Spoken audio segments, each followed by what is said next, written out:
The Federal Reserve cut interest rates by 0.25 percentage point on Thursday as its policymakers began taking stock of what could become a more complex economic landscape when President-elect Donald Trump takes office next year. Today, the FOMC decided to take another step in reducing the degree of policy restraint by lowering our policy interest rate by 0.25 percentage point.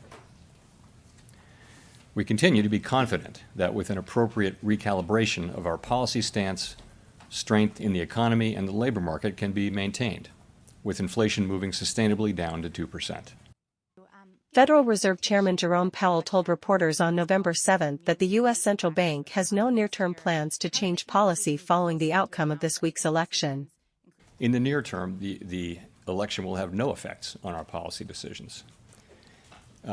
As you know, many things affect the economy, and anyone who writes down forecasts in their job will tell you that the economy is quite difficult to forecast looking out past the very near term.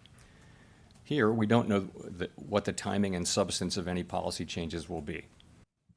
Fed Chair Jerome Powell said the results of Tuesday's presidential election, which paved the way for a U.S. chief executive who has pledged widespread deportation of immigrants, broad-based tariffs and tax cuts would have no near-term impact on U.S. monetary policy. We don't guess, we don't speculate, and we don't assume. Now, just in principle, it's possible that any administration's policies or policies put in place by Congress could have economic effects that over time that would matter for our pursuit of our dual mandate goals.